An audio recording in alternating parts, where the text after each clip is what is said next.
Road Dog Trucking News is live with the latest news and issues from across the trucking world. Road Dog Trucking News with Mark Willis. Drivers, want to welcome you to the first hour of Sirius XM's Road Dog Trucking News. Thanks for being out there, ladies and gentlemen, wherever you may be, all across North America. Welcome to the Great American Truck Show in Dallas. Folks, I am sitting in the Omni Hotel, and what a beautiful view of downtown Dallas. I can look right out the window, and I could see Reunion Tower. I could see the Margaret Hunt Bridge right across the way from me. And, man, what a great, spectacular view of what's going on in Dallas, right at the crossroad intersection of Interstate 35 and the Mixmaster, Interstate 45. You guys know where this is, and that's where we are right now, and we are going to be broadcasting live, ladies and gentlemen, bringing you the sights, the sounds, the flavor of everything going on at the big show, folks, the Great American Truck Show in Dallas. And, man, I can't think of a better way to kick off the show than to talk with Tim Aschoff. He is the COO Crete Carrier. Man, it's good to see you in Dallas. How are you? It's great to be back, and it's amazing. Time goes so fast that it's been a year, but it's good to be back here. There's a lot of energy this year. I think there's a lot of good things going on, so it's fun to be here. Absolutely. You know, we're going to cover a lot of ground, and really appreciative of you joining me to talk about things that are happening out there. And, man, this is, I think a very critical point for the trucking industry. A lot of concern about the electronic logging devices, the AOB, DRs, those are out there as well. What are drivers going to be doing? But I know you've had a chance to get out and talk with folks that are at the convention. What are you hearing from them? I mean, a great sense of optimism. Are they a little cautious about what's going on as well? Well, I think it's a little bit of both. I think there's good optimism about where the industry is right now. I think freight's been strong. There's a lot of good things going on there. But then there's this mandate, kind of looming over a number of people out there. A lot of us, as you know, have been e-log compliant for many, many years, so it's not as much of a concern to us, but certainly, it does have an impact on the entire industry. And so I would say what's going to dominate the show is the ELD mandate.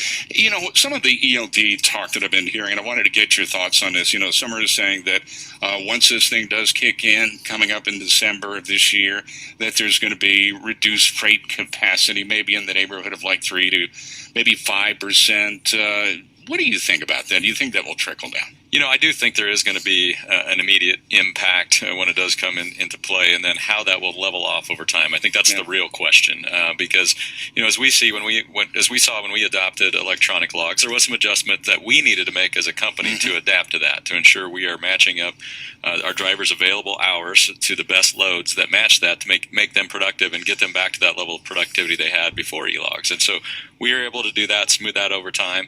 Didn't get back to the level of productivity we had before, but certainly, saw a little bit of a spike and then leveled it off at probably in that 2 to 3% range. And looking at that from the driver's standpoint, I mean, as far as profitability, loads that are available out there, what are you hearing from your drivers about that, about those levels? I think they're thinking much the same. I do think that drivers that don't have the ELDs yet, and we have some drivers coming on board from companies that don't have them because they're concerned about that. And what they're saying is, quite honestly, they know when they were maybe getting 3,500 miles a week every week, that's probably going to be closer to 2,800 to 3,000 miles a week, just knowing how their freight runs with the carrier they were at.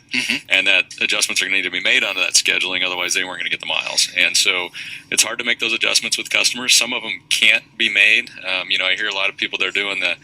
I have, particularly in the fresh and produce world, they have a lot of, 600, 650 mile runs that they want done in a day. Sure. And with an e-log, that's really, it's possible, but it's really pretty tough when you have all the other on-duty time status that's there. You have that continuous 14-hour clock. It's got to fit just perfectly. Yeah, you've got the data. I mean, to look at the ELDs and say, man, it's really made a difference. I know there's some ups and downs with it, but when you look at it overall, I mean, it's really enabling you to be more efficient out there with your fleets, right? Absolutely. And I can tell you, it's helped us keep our drivers productive, but it's also made the drivers happy. One of the things that you always get concerned about is change, and how's the team going to react? How's our driver associates going to react to that? And initially, it's change.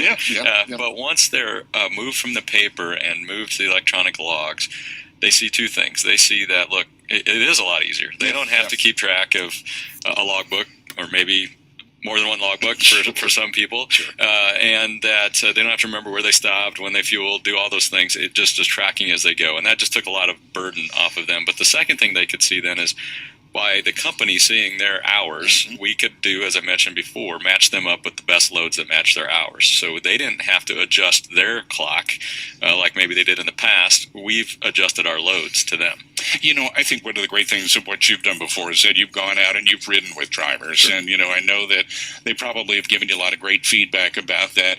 What do you find to be some of the most rewarding and some of the most challenging things for drivers out there on the road? Well, I still think some of the most rewarding things that I hear from our drivers is they're still, despite all the regulations that have come down and other things we do for safety or otherwise, they're still very independent out there. Yeah. And that's a good thing. And it's a good thing. And they really like that. They get to see the country. We do not plan our drivers' days. I mean, some companies do that. We do have electronic logs, but we give them a route. We give them a general route line, but we say, you're the captain of your ship. You got to go plan your days, plan when you're taking breaks, planning those things.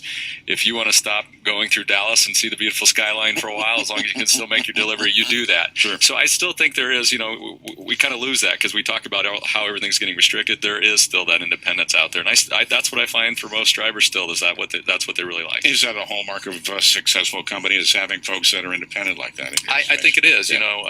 We have to develop a framework where they can be successful. Yeah. Right. And then, they need to then push us Right. to make sure that, we need to evolve because things evolve. You like to get pushback. Yes, absolutely. I love to get feedback. That's why I wanted to go out and ride with drivers. Sure. I was down we have a terminal here in Dallas. Yeah. Right. Yesterday I had a driver meeting. I had 40 drivers. We sat down, we talked. I wanted to, tell them some things that are going on with us, with the industry, but more importantly, I wanted to hear from them. How important is that transparency when you talk to drivers? It's absolutely huge, important.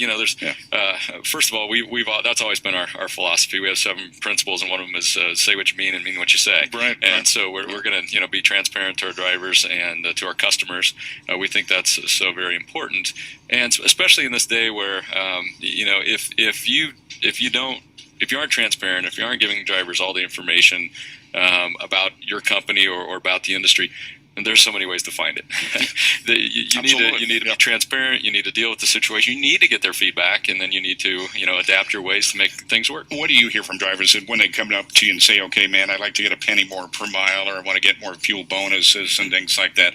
How do you talk to them about that? What goes on from that standpoint? Yeah, no. What we talk about is I like to educate the drivers on the whole industry because we're a business, and just like any other industry, there's the economics of it and Sure. supply and demand, and what rates are. And I shared at our driver meeting, for example, here is the average rate we get per mile, per loaded mile, and remind them that we get paid on short route miles, they get paid on practical miles, we don't get paid for deadhead, we pay them for deadhead, those types of things, and go through the economics of it. And once they see and understand, and then see that we as a company, our number one cost as a company is driver compensation. And some companies, it's not that way. Maybe it's fuel, maybe it's equipment, but we put the driver first. And when I break that out and show them that, they understand that we pay a little bit on the higher end of the industry, and we think there's rewards to that.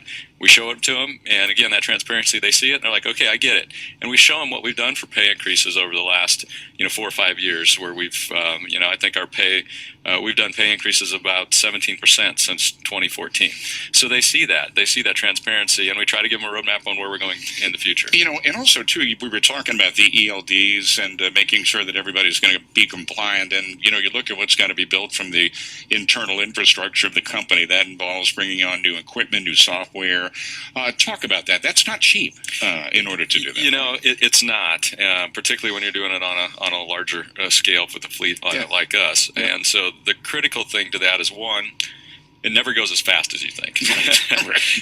So we're getting close to the mandate. So if you think you got time, you might want to think twice about that, because it never goes as fast as you think. But then, there's so many different systems that are involved in operations these days, and to get them to talk to each other, that's often the biggest challenge. We can pick the best ELD system out there, but then it's got to flow in through our through our communications from the truck. That system's got to flow into our operations system, got to flow into into our accounting system, so that that's whole, to our compliance, it's got to be seamless. So there's a lot that goes into that. So it is a little bit more difficult. And when you look at some of the other challenges ahead for the trucking industry, finding drivers, of course, has been something that we've talked about for so many years.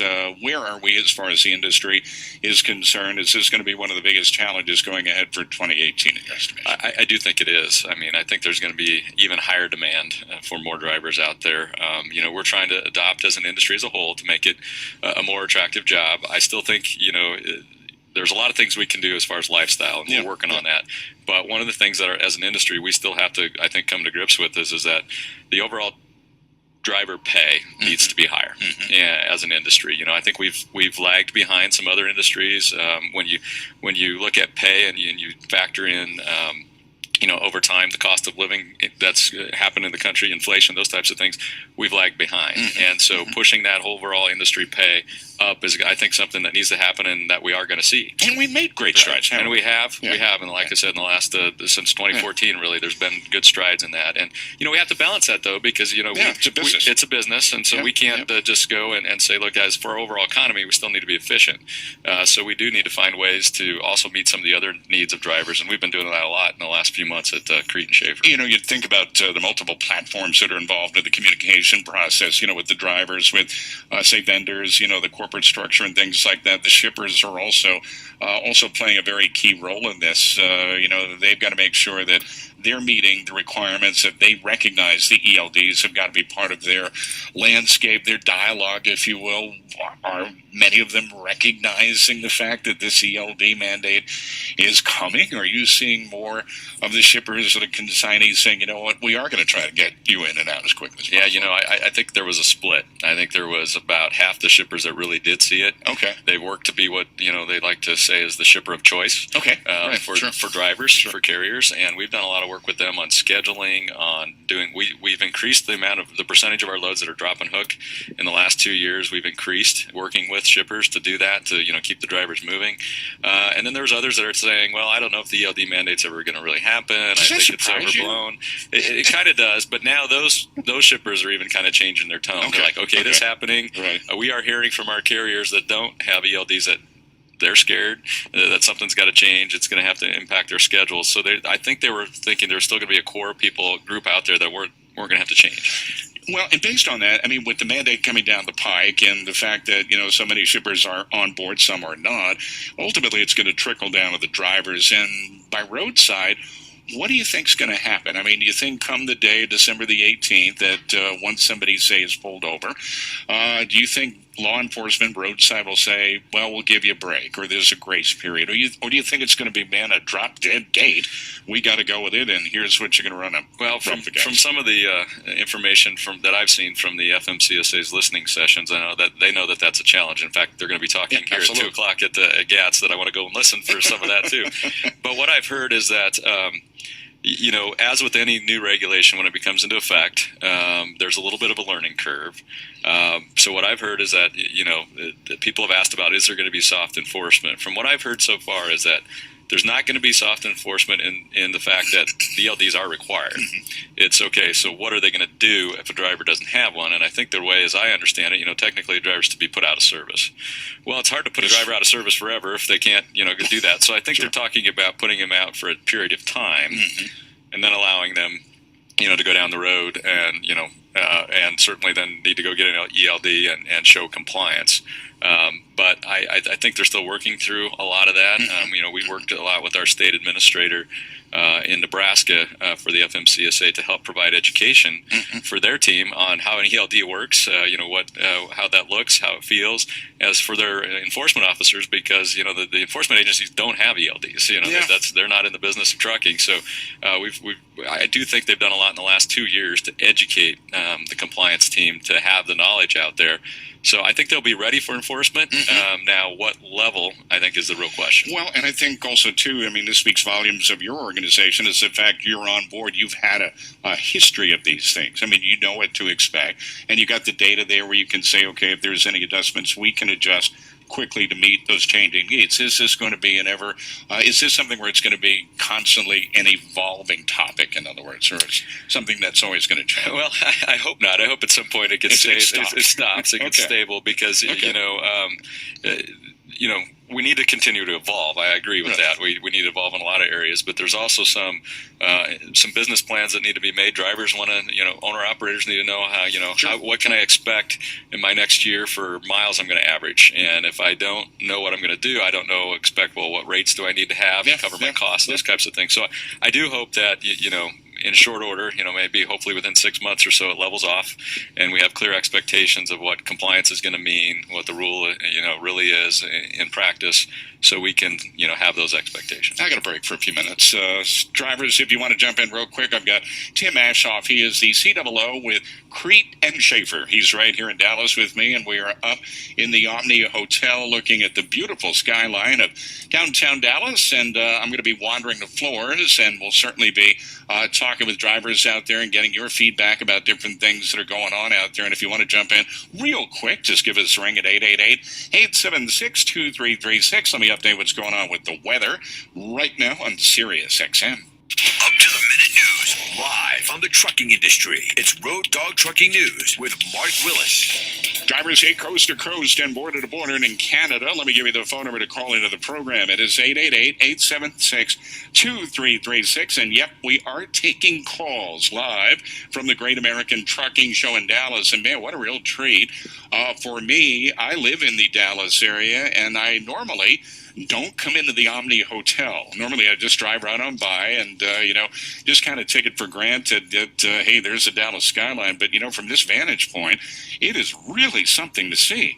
We're up on the 15th floor, and, I'm looking right out the window at Reunion Tower. It's just to show you how long I've been here in the Dallas area. I remember that thing being built in 1982. So that just goes to show you, I've certainly been here a long time, but man, it is a landmark, to say the very least, here in the Dallas-Fort Worth area. And good to see everybody. We are at the Great American Trucking Show in Dallas, and Tim Aschoff has been my guest. This 30 minutes on the program, I do want to get websites out there, social media, where guys can find you guys. Sure. If you have interest in us, go to CreteCarrierJobs.com, SchaeferJobs.com, and then also for owner-operators, we have another site out there called KnowYourPay.com, and that's a site where we, owner-operators have a lot of different things that go into their pay, so we kind of break that down and give you a comparison of what we do for fuel, what we do for licensing, permitting, those types of things, so they can calculate what they'd make at Crete Carrier being one of our owners. I've got to imagine as, the boss, the president, COO, you've got to be looking at the strategic planning for the future. I mean, we've got 2018 coming up right around the corner. I can't believe how fast this year has gone by, and I'm sure that you're in the formulation stages of looking at where you're going to go from here. Is it adding new terminals? Is it going to be maybe looking at say acquisitions? Is it going to be looking at maybe adding new equipment? Talk about that. What's on the horizon for you guys going forward? Well, we're very optimistic about our industry as a whole, and certainly about Crete Carrier and Schaefer Trucking as a company. We see a lot of great opportunity out there with our customers. We have so many long-term customers that we've had, and we're also adding new customers at the same time, and they love our service because we have great drivers. And so we need more great drivers, and that's what we're going to do. We're going to grow. Our plan is to grow organically. We don't look to go out and do acquisitions. Our general philosophy on acquisitions is when you're buying another trucking company, you're buying trucks, drivers, and customers. And if we can't do a good enough job to get our own good customers, we can buy trucks probably as well as anybody else, or at least we hope we can. And then drivers, sometimes you don't know what the qualifications were for that company to have the drivers, and it's a different culture. We want drivers that will fit our culture and get what they, drivers want out of a company. So we want to grow those ourselves. So that's kind of our philosophy on growth, is to do it ourselves, continue to grow. We've been around 51 years, and, last year we celebrated our 50th anniversary on the Crete side. This year's Schaefer's 80th anniversary. And that's how we've done it. We've been family-owned, debt-free for 45 of those 50 years. And so we just want to stay that way and continue the growth we've had over the years. Our goal is generally between 5 and 6% growth, so not crazy, but manageable growth. Who are some of the stars? Let's give a shout-out to some of the best players you've got. It's hard to, name a few, but certainly We have Morris Sims, our longest-term driver. He's been with us for 34 years. He represents the driving force well. He represents our culture very well. He's a good one that all the other drivers I think know, even though there's 5,000 of us drivers out there. And then just our team. I think one thing unique about Crete is that we're not a team of individuals that need recognition. We are a team that is successful together. So, certainly there are a lot of great people out there, but we just really act as one team. And I think that starts at the top, doesn't it? Well, I think it does, you're talking about the view out here, and I'm thinking, oh, this is a great view, a little different than the cornfields of Nebraska, where I grew up and where I still have a view of out of my office. I think it just goes back to that, for not to, talk too much about, some of the, drawing a blank on the word there, but the Midwestern values. Sure, we were just that kind of company. Absolutely. We just want to be down to earth. We want to work hard every day, make our job enjoyable, and do the best we can. Where can we find you? Again, website, social media, and the phone. Sure. Telephone. Yeah, we're on websites, certainly CreteCarrierJobs.com, SchaeferJobs.com, HuntTransportationJobs.com as well. KnowYourPay.com for owner-operators is a good site. And then our phone number is 800-998-2221.